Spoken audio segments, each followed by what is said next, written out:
Hi everyone, my name is Nikita, and for those of y'all who do not know me, I work as a band 6 physiotherapist in the NHS in London, UK, and I make loads of videos about how I started practicing in the NHS, my work life, things related to HCPC registration, giving interviews in the NHS, and just life in UK. And if any of this is of interest to you guys, please do not forget to hit the subscribe button and the bell icon for this channel so that you receive all of the latest content from my channel. So in today's video, we are going to think about how we set up or how we make a profile for ourselves on the NHS website. So let's get right to it. Well, back again on the NHS Jobs website, which is the main website that we spoke about in the last video. Now, in case you have forgotten about how to register for the NHS Jobs, or if you are new to my videos, please find the link above for the previous video on how to register yourself for this NHS Jobs website. But moving on today, we are going to discuss more about creating a profile. So please go into my NHS Jobs and my profile. And while you are here, one of the best reasons to fill out your profile is because it then saves this information and you do not need to keep refilling it every time you apply for a new NHS job. So that is one of the main reasons I would recommend that you start a profile. So the first section is personal information. So I've just filled it in. It's quite self-explanatory. So the title for yourself, it could be Miss, Mrs, based on whatever you prefer. Your surname, your first name, the name of you are registered with for a professional body, for example, the HCPC or otherwise. Then comes the UK National Insurance Number. So if you are residing in the UK and you have a national insurance number, please do not forget to fill this section. But if you are applying from outside UK, say from India, Bangladesh, Pakistan, and you do not have a national insurance number yet, do not worry, you can leave this section blank. So moving ahead, you can again fill out the address based on where you live at the moment. Again, this needs to be your current address. So if you are in UK, you can fill out your current address based on your UK residence. But if you are living in, say, India, Bangladesh, Pakistan, you can obviously fill those in as well. So like, for example, I have filled in India over here as a country that I'm residing in, and it will still accept my profile. It will still accept my application. So do not be worried that it's going to reject your application just because you're residing in some country outside of UK. You are still allowed to make a profile. So then next, it asks you, would you want to receive updates by text messages? And since I'm saying that I'm outside India, I will write that my mobile is not yet registered with UK.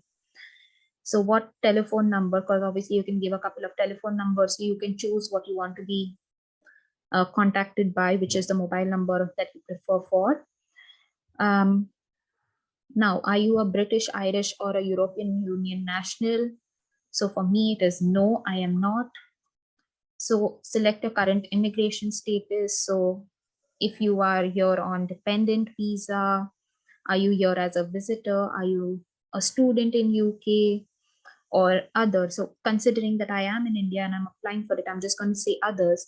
And I'm just going to write that I do not have a Tier 2 visa and would need a healthcare worker visa to work in the UK as a physiotherapist. So this just helps the HRs to know that you do not have a visa and they would need to apply for your visa if you are selected for a job. So if you have a visa right now, say you have a student visa or a dependent visa, you can obviously add the details over here. So the visa number, the start date for your visa, the end date for your visa, if it has any conditions. For example, if you are on a student visa, you can only work for up to 20 hours per week. So if there are any conditions, are you an NHS professional returning to practice? For most of us, it's no. You can also select the type of employment that you want. So it can be either part-time, full-time, flexible working. So whatever is based on your comfort level, you can go in and select. So if you're a student, maybe you just want to work part-time, so you click part-time. But if you are someone who's looking for a full-time job, you can click full-time job. And then the most important thing is press save and continue, because if you do not press save and continue, it will not save this information. So moving to the next thing, you can obviously fill in the next relevant qualifications that you have. For example, for me, I was a bachelor's in physiotherapy, so I added this information in and I studied it in Father Muller's, whatever average grade I received, and the year I completed my degree in. Then I complete my HSC or my higher secondary education in St. Xavier's College and whatever grade I received and the year I obtained it in. And then you can add your 10th standard marks or your SSC marks, again, whatever place you studied it in, whatever grade you received, so whatever it may be, and whatever year you completed your degree in, your 10th or your SSC in. So here, the next thing is about training courses. So a lot of y'all may be worried about completing training courses that you have in your home country. For example, needling, cupping, mobilization, NDT, SI. So if you have attended any training course in your home country, in India, Bangladesh, Pakistan, you can still add these courses here. And you can add up to 7 training courses. So this will just help your employer or your potential interviewer understand that you have completed these courses. And you can always mention in your interview that you would be looking forward to advancing your knowledge based on UK practices by doing some of the courses in UK. So you can just add your course title. So say if it was an NDT course, who was the course provider, what was the duration, and what was the year you completed it in. And like I said, you can add up to 7 of those. So just keep adding in more. So membership of professional bodies. Now, like you all know, you all need your HCPC application to practice as a healthcare professional in UK. Now, if you do not have your HCPC application, or if you're in the process of applying for it and would need more information about it, please find the link above where I've made a couple of videos to help you understand how you should apply for the HCPC, how you need to fill your forms, and what are the documents that you need for it. But considering that you have your HCPC application in process and you've not got it back yet, you've not been registered yet, you can click on this thing saying that the UK professional registration is required but not applied for yet. That is, if you've not started your HCPC application. If you've applied for it, you can click on UK professional registration required and it's applied for, so that the interviewer knows that you are in the process of acquiring your HCPC. And if you finally have your UK registration, your HCPC registration to practice as a healthcare professional in UK, just click on I have the current UK professional registration relevant for this post. And obviously you can select what kind of professional registration you have. So for example, for me, it would be the HCPC as a physiotherapist. You can obviously give whatever HCPC number you have. The expiry date, so as we know that the HCPC usually lasts for about 2 years and then you need to renew it. So you need to enter the expiry date for your HCPC. And again, the most important thing, click on save and continue. So for the next section, which is the employment history, I would want you all to include any work experience that you had or any internship experience that you have had. So obviously, if you are not working in the NHS, this is not applicable to you, but your current and recent most employer. So for example, for me, it could be, I was working in Umeed, write down the email address, what type of business it was. So it was an NGO. Who was I reporting to? It could be a manager, it could be a senior therapist, whatever that may be. The telephone number, your job title. So if you were a physiotherapist there, just write physiotherapist. What was the start date, the end date? If you do not have a grade and salary, because most of us practicing in other countries usually do not have banding system in place, you can leave the section empty. Now, if you are interested in knowing the pay scales for each of the banding system, please follow the link above in my video right now, because I have explained the NHS banding systems for physiotherapist, occupational therapist, and radiographers in it. So moving right ahead, the period of notice. Now, if you've quit your job already, your period of notice would be 0 months. But if you've not, you can obviously write whatever period of notice you have, which may be 1 month or 3 months. So for example, 1 month or 3 months. Reason of leaving, it could be, you're looking for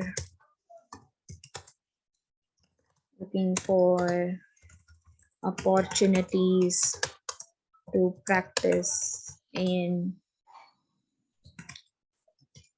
different settings or different countries, whatever the reason you may have. If you are a student, it could also be pursuing a master's degree abroad, or whatever your reason was for leaving. And brief description of your duties and responsibilities. Here again, what I would want you all to mention is about the patient populations that you have seen.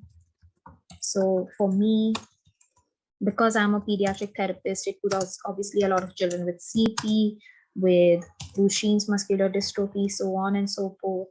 What I would want you all to write more about is any record keeping or documentation that you would have done.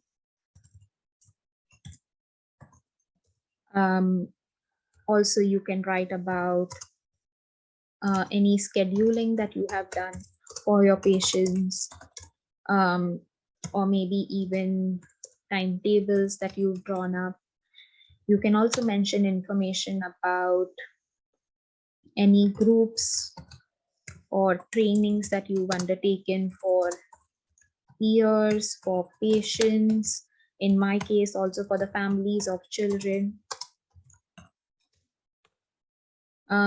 You might also want to mention about any in-service training. So in-service trainings are basically when you meet for team meetings, or anything that you have used your efforts for.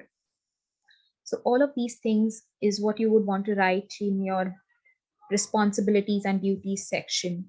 So moving ahead, you can obviously add another employer. So this was about my work in Ummeed, where I worked for almost 2 years to 2.5 years. Now, if I wanted to add another section, just like I've added over here, this could be your internship experience. So I completed my internship in Father Muller's. Again, the same, write about the address, the type of business, who were you reporting to. So it could be your supervisor or your professor, the telephone number, their job title, your job title, which would be an intern, the start date, end date, your reason for leaving, which could be that you had successfully completed the internship and graduated from college. And then again, the brief description of your responsibilities. Try to follow what I've explained about before in the previous section. Any employment gaps. So if you've had any employment gaps, it might be wise to mention it in this area. So click on save and continue.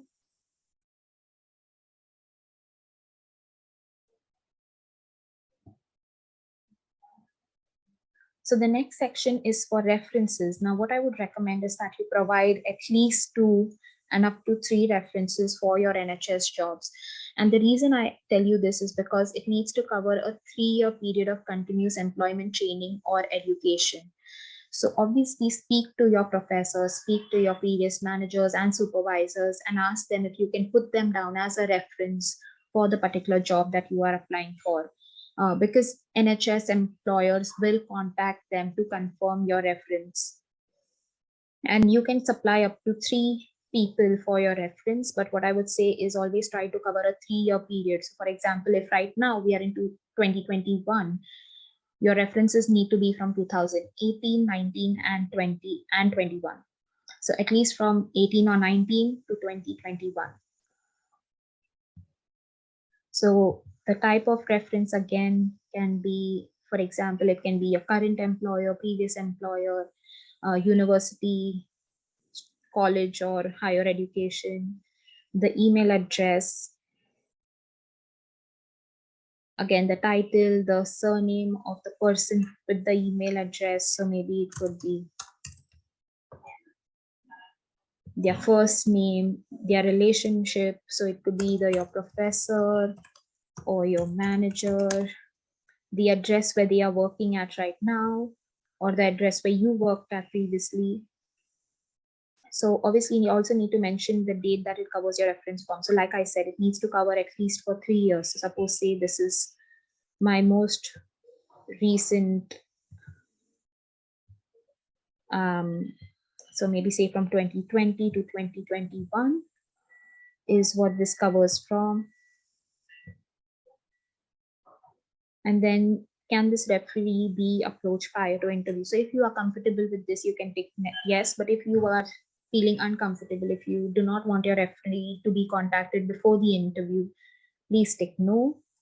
And then go to add another referee. And like this, you can add another referee. So this is referee number 2. And in a similar way, you can add referee number 3. So if you have applied to us within the last 3 months, are you happy for us to use the references from your earlier application? So again, if you are comfortable with this, you can tick yes. If no, just go on and tick no and click save and continue. So now this is the next section, which is the section for supporting information. And I will be discussing this section more in detail in the next video because this is more closely related to the kind of jobs that you apply for. So if you are interested in it, do not forget to hit the subscribe button of my channel so that you will receive the latest updates for the next videos to follow. So I'm just going to leave this section blank because I will continue this in the next section, in the next video. And now finally, this is the last section of monitoring information. So your date of birth, what is your gender, what's your marital status, what's your ethnic origin. So if you are an Asian, British, Indian, what do you think of yourself? What's your religion? So whatever is your religion, Hinduism, Islam, Jainism, Judaism, Buddhism, Christianity, based on whatever you want. Do you have a disability? You want to click no. And if you have one, you can obviously say yes. And they will ask you to mention what kind of disability you have. So you can then tick it based on your understanding of it. So I'm just going to click no. And do you have a relationship with the director or employee of an organization? You just want to say no. And you're just going to click on save and exit. And this is how you create your job profile for yourself on the NHS JOBS website. So that was about it. And if you are interested in knowing how you should populate the supporting information section of your NHS profile, please do not forget that the next video is going to be about it. But in the meanwhile, that was all for today. And if any of this content made sense to you, please do not forget to hit the like button for this video. If you have any questions or doubts or would need some more clarification, please leave your comments in the comment section below. And please, please, please do not forget to hit the subscribe button and the bell icon so that you receive all of the latest updates from my channel regarding my work and the NHS life. So that's it for today. Thank you all for watching. Take care, you all. Bye-bye.